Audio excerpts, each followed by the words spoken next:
I just tried to go live, and of course I can't go live on Instagram anymore. I got kicked off of TikTok again, so I just deleted TikTok. I'm just done with TikTok, but it's unfortunate because I wanted to go live tonight and teach an awesome class about the Lion King and the fall of the lion and why we get this idea, the Lion King, and the whole idea of fall. What is the fall? What does it all mean? Now, this stuff is super interesting and it's so fun to talk about, but I keep getting banned and shut down off of everything. It really is a shame. I don't understand why, honestly. I don't. But let's get into it. So, the fall. The idea of the fall comes actually from the sky and from the ancient people, because the ancient people watched the sky, okay? They watched it, they understood the stars. They all knew each and every star. I mean, this was all they had. They didn't have technology like we have. So, they watched the sky. Now, what they realized after many years, I'm sure, was that all of these stars form pictures. And they started creating out of those pictures what they thought they were, depictions of animals based on land that they lived. So, for example, the Chinese zodiac is much different because the Chinese zodiac, they have different animals in China. Versus, our zodiac, which are different animals again. Now, when the ancient people discovered that these stars looked like animals, like I said, they started creating characters. So, I know a lot of people have heard of Leo the lion, okay, and that's a zodiac sign. And I know a lot of people are like, no, are even Leos. Like when people say, what sign are you? I'm a Leo. Now, I know that there are people out there that don't even realize that that sign, your zodiacal sign, is not just your sign, okay? That's actually in the sky. Those are stars. Those are constellations. And a constellation is a group of stars. And those are in the sky, spinning around above us, okay? Now, the ancient people created this Leo the lion. And what's happening in the sky in the summertime and by the way, the summertime in the northern hemisphere is when the sun is as close to the northern hemisphere as it's going to get. The sun is as warm in the northern hemisphere as it's going to get on the summer solstice, okay? And that is June 20th.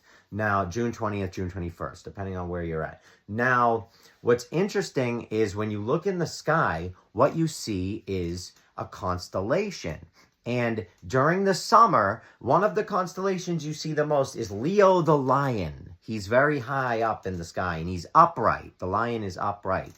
Now, what's interesting is in the fall time, when the sun actually begins to go back to the southern hemisphere, which is why it gets colder in the northern hemisphere, what's happening in the sky, as far as the stars go, is that lion is now turning upside down and falling head over heels out of the picture. And that is the fall of the lion, okay? The king, the Lion King, is fallen. Okay, now that's all happening in the sky above us. That's where they get the whole idea of it, okay? The Lion King and all of it, the whole story. Now, these stories, especially like Disney, they play off these old stories all the time. All right. Now, what is really interesting too is that there's in the Bible, what is happening, okay, is because if you're with me now at this point and you have realized that Jesus is the sun in the sky, okay, he's a metaphor for the sun in the sky. If you haven't got there yet, that's okay. But you just got to do more research. You got to learn more. You got to. And when people say, I just got a message from someone and it said, oh, yeah, you might read a lot, but a lot of those books probably have a lot of lies in them too. And I bet you believe in those lies too. Well, listen, books have lies. Yes, I'm sure they do. But does that mean what you're never going to read? What are you reading then? I hope you understand that if it's written down on paper, it has been written by man, which means it can be a lie. And the Bible itself tells you to not put trust into men or princes who cannot save. So I'm sorry, but anything written down on paper is a lie at this point, or has potential to be a lie. So yeah, I understand that. But the object is read as much as you possibly can, learn as much as you possibly can. Then you can trust yourself enough to make a proper decision.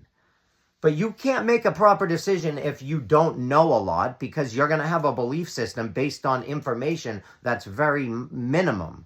Okay, based on a tiny bit of information. If you're going to put it this way, if you're going to make a choice, right? If you have to buy something that costs you tons of money, or like your life savings, or you had to work your whole 20 years to build up the credit to buy this thing, are you going to do any research on the product first, or are you just going to buy it in a whim? I mean, give me a break. You're going to look it up. You're going to know what you're buying. You're going to have done so much research on this thing. You're going to know exactly what it is, because you want to know about it, right? In order to know something, if you're going to have a belief system, you got to learn things. But that's the problem with the belief system, because it's tied to our psyche. And unfortunately, our psyche is satisfied with whatever information we have with forming a belief system. It doesn't matter if you have a lot of information. It doesn't matter if you have 2 seconds worth of information. Okay, babies have belief systems. Their belief system is, if I shit my pants right now, I'm probably going to get a clean diaper. That's their belief system, because it's based on what they know. If they cry, I'm going to get a bottle. That's a belief system, because they know. If you're an adult, you're basing your beliefs on only information that you know, period.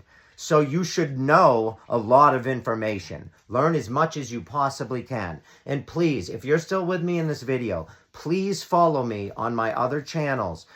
Please, because I get censored so bad. I can't go live on this platform anymore. I'm kicked off completely from TikTok on like almost 30 accounts. I gave up on them. I'm just done. I'm losing followers because the algorithm is so bad. It's embarrassing. YouTube, they block, ban, censor me like crazy. So I get it hard because I speak the truth, in my opinion. And I say it's my opinion, but everyone's opinion is their truth. But I just think that because I'm probably so close to correct on a lot of the things I say, they have to get rid of me. And that's my opinion as well. However, this is what I do. I learn, I read, and I teach. I write books, so please support me on my platforms with the Sun 33 everywhere. So please look for me. And also, please go to my website, and you can find my books there. You can find tons of research there with the Sun 33. So now the Bible, like I was talking, when Jesus is going to be condemned to die, right before he's condemned to die, he's in the street, and Judas, if you remember this from the Bible, Judas comes into the street and kisses Jesus to identify him in order to arrest him so that he can be condemned to die on the cross. Now, a couple of interesting things about that story. For one thing, men didn't kiss men in the street to identify them. For two things, it doesn't make any sense, and it doesn't say in the Bible that he did it to identify him. Okay, it says in the Bible he did it to betray him. Those are the words. It doesn't say identify. That's what a lot of people like to say, is he did it to identify him. Regardless, he didn't, because that's not what it says. But even if he did, if it said that, it sounds fishy to me, because men didn't kiss men in the street to identify them back then, especially not when they were being condemned to die. They didn't go up to them and kiss them on the cheek, okay? I've read enough history. I understand how it worked. That's not the process back then. So it was to betray Jesus. Why would a kiss be a betray? Because, again, Jesus is symbolic for the sun. And the sun is going through its phases, or all of the zodiacal signs, okay? All of the zodiacal signs. The sun is making its way around through them. Now, when the sun is getting kissed by Judas, that is representing a scorpion. And a scorpion, when it actually stings you, it forms two lip marks. That's what it looks like you got stung or kissed by a scorpion, by two lips. Now, the Italian people, the mafia, they dubbed this the kiss of death. It's been stolen from so many different cultures and talked about for so many places, so many years. However, it's the kiss of death. Oh, Lola, come on. And, honey, it's okay. It's okay, baby. And, yeah, so the kiss of death. Now, Judas is kissing him to betray him because he is symbolic of Scorpio, the scorpion. Scorpio is a constellation, and what's actually happening is the sun is going through Scorpio during the fall time, the fall of the king. The king, who's the king? Jesus. The king is the sun again. So now the next significant thing that happens in the sky after the kiss, okay, after the scorpion, after the betrayer kisses the Son of God, the sun is going to die, okay? And this is actually going to happen in the sky as well as in the Bible, and as well as, I mean, there were over 26 different religions that believed that they had a son of God that was born of a virgin, that died on a cross, that had 12 helpers, and the whole story is identical. So that's neither here nor there.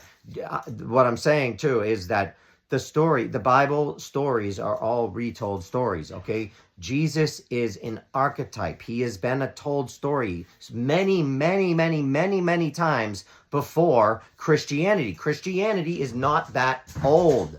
I don't think people are quite grasping this. The world existed before Christianity, okay? And the names of their gods were ironically very similar. Or the same, exact, identical, okay? Like in the Indian religion back then, thousands of years ago, 3,000 years before Christ, they had a god named Christos, okay? Now, Christ in Latin means oil, and Christ is Christos. So Christos was born of a virgin, had the 12 helpers, died on a cross. He had the same identical story. Because we're talking about the sun, and I'm about to explain why. Because after the sun gets kissed by the scorpion, by the betrayer, by Judas, the betrayer, okay, the sun is about to die. And this happens. Now, the ancient people figured this out. This is what the winter solstice is. Not a lot of people know what the winter solstice is. It's super significant and crazy what's happening. So the ancient people realized that by making sundials and watching the shadow, watching the sun, where it went, what it did. Now, the ancient people realized that every single day the sun moved on the sundial as it set. It set in a different spot. And it set a little bit different every single day. Now, later on, they find out that it's a 1 degree angle that it's setting different. Now, all of a sudden, days go by, days go by, days go by. What happens is for one day, it stops and it sets. And then the following day, it sets in the same spot again. And then the following day, it sets in the same spot again. So for 3 days in a row, the sun is, instead of moving this 1 degree, it's setting in the exact same location. Now, those 3 days now in our calendar and our time are December 22nd, December 23rd, and December 24th. So on those 3 days, after watching the sun move and set in a different location every single day, and the sun, back to the ancient people, was the Son of God, okay, because it's God's sun. The sun in the sky is God's sun. It's not our sun. It's not China's sun. It's not Russia's sun. It's God's sun. God made that sun. No one else did. So it's God's sun. And God's sun stops moving for 3 days. Now, the ancient people said that because the sun didn't move, it moved every other day, but it didn't move. So the Son of God had died. And on December 25th, what happens is it starts to move again, that 1 degree, and set a 1 degree apart. So it begins to come back. And what's actually happening is the sun is as far away from the northern hemisphere as it's going to get. And this is based on a flat earth model, on a biblical model. Okay? Now, on that model, the sun is as far away from the northern hemisphere. It does this weird thing where it literally doesn't move. It sets, it goes around, it sets in the same spot every day for 3 days in a row. And then all of a sudden, it starts to come back. It starts to rotate and come back towards the northern hemisphere until, of course, the summer solstice, and then we do this all over again. But the ancient people thought because the sun stopped moving for 3 days, the Son of God had died. And on the fourth day, it had risen from the dead. And then you get stories of the son died in a tomb and all sorts of stories through all the different religions. But all the religions believed in all of this because this is called sun worship. Okay, it's the worship of God's Son, Jesus, the light of the world. Okay, that's what this is. Jesus is the light of the world. The light of the world is the sun in the sky. Okay, the Son of God. That's what people have to understand. I know people get upset about this, but it's literally a play on words. It's right in front of our face the whole time. And they just have managed to flip everything on its head. But the stories are in the sky and they're happening in your body. I haven't even got into that. Because the whole story of Jesus Christ in his life, 33 years, it happens inside of you. Once a month, your brain secretes an oil. Again, I said oil in Greek and Latin is Christos, Christ. The oil that your brain secretes, it's supposed to drip down your 33 vertebrae. Now, your 33 vertebrae resemble your 33 years of Christ. Okay? Even your brain, your right and the left, resemble Mary and Joseph. You have your analytical side and you have your sensitive and creative side. Now, that oil drips down your spine and it turns into a gas. It's supposed to turn into a gas and transmute at your root chakra, at your heel, at hell, because a lot of us are living in our root chakra because that oil, when it ascends to gas, it never gets beyond our heel, never gets beyond our soul, never gets beyond our hell. So we're living in hell. And when you're living out of your root chakra and you can't get that gas up, you will never reach Christ consciousness. You will never ascend. And when you reach Christ consciousness, you will know things begin to happen for you spiritually. Okay? So the whole story is told internally. And in my new book, I write all of this. My new book is going to be an absolute banger. I mean, it's going to be amazing.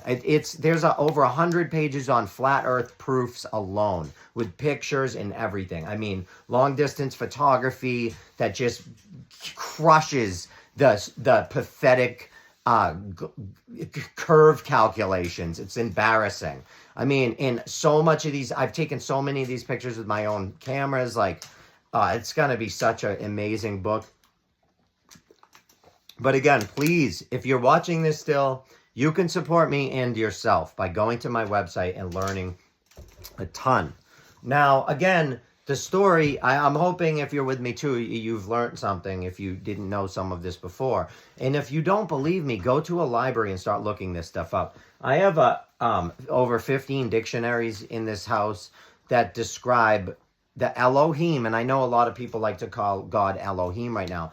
But the Elohim is, it's a pluralization, the Ohim. El is the word for the Phoenician Canaanite god El, which is where we get words like elite and elevated, okay? When you become a member of the elite, you become elevated, all right? All these words, they come from elite, electricity, El.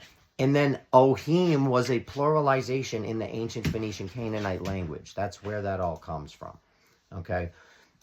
Now, so it means gods. That's what it means. It means gods, not God, plural. It's plural. Gods, gods. So when you start to understand that and you start to read things correctly, okay, you start to see what's going on here. There's an encoded message in the Bible. Why? Because back then when King James authorized the Bible, that was the version you were allowed to read. And he only wanted you to read what he wanted you to read, period. A lot of people don't realize the Bible was written by Greek Gnostics that did not believe in a man named Jesus Christ.